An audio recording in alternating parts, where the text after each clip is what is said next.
आप सभी दर्शकों का संत वचन एकता चैनल पर स्वागत है। गुजरात के प्रसिद्ध संत नरसी बड़े सरल, शांत और दूसरों की भलाई करने वाले थे। ऊंच नीच का भाव उनके हृदय में ना था। वह भगवान के भक्त थे। अपनी मीठी वाणी से कृष्ण भक्ति का प्रचार करते रहते थे। नरसी का जन्म सौराष्ट्र में तलाजा गांव में हुआ था। बाद में वह अपने माता पिता के साथ जूनागढ़ में आ बसे। जब वह छोटे थे तभी से भजन, पूजन, कथा, कीर्तन में रुचि रखते थे। माता पिता की मृत्यु के बाद घर की सारी जिम्मेदारी उनके बड़े भाई को ही संभालनी पड़ी थी। नरसी का विवाह छोटी उम्र में हो गया था। वह अक्सर देर से घर आते थे। खाना मिलता तो खा लेते, अन्यथा भूखे ही सो जाते थे। भाभी के रूखे व्यवहार से उनकी पत्नी मणिक को बहुत कष्ट होता था। उन्होंने पति से कुछ काम धंधा करने को कहा, लेकिन वह एक न माने। एक दिन भाभी के व्यवहार से तंग आकर नरसी ने घर से निकल गए और बहुत दिनों तक इधर उधर जंगलों में घूमते रहे। गिरनार के घने जंगलों में जहाँ शेर चीते रहते थे, वहाँ एक टूटे फूटे मंदिर में उन्होंने भगवान शिव की अखंड आराधना की। उनकी भक्ति से प्रसन्न होकर भगवान शिव ने प्रकट होकर उन्हें दर्शन दिए और आशीर्वाद दिया। नरसी फिर जूनागढ़ लौट आए।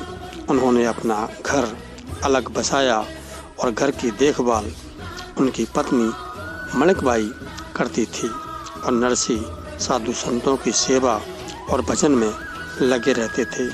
उनके 2 बच्चे थे।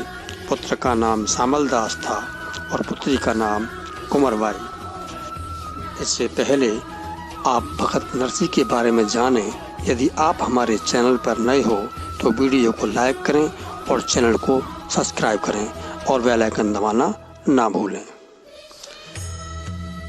नरसी को भगवान की भक्ति कीर्तन के अतिरिक्त किसी दूसरे काम में चिंता ना थी। कहा जाता है कि सामल का विवाह भी स्वयं कृष्ण भगवान ने आकर पूरा करवाया। इसी प्रकार एक बार पिता के श्राद्ध के लिए बाजार से घी लेने गए नरसी कीर्तन में ही बैठ गए। जब कीर्तन समाप्त हुआ तो लोगों ने देखा कि नरसी के घर से ब्राह्मण खाना खा पी कर बाहर आ रहे हैं। इस प्रकार नरसी का कार्य भगवान को ही पूरा करना होता था। भगत नरसी का कीर्तन देर रात्रि को समाप्त हुआ। जब नरसी घर पर लौटे तो उन्होंने अपने पत्नी से क्षमा मांगी कि आप मुझे क्षमा कर दो, मैं घी लाने में बहुत लेट हो गया। तो उनकी पत्नी बोली कि महाराज, आप तो घी पहले ही दे गए थे, जिनसे हमने सभी भक्तों को भोजन करा दिया है, आपको क्षमा मांगने की जरूरत नहीं है।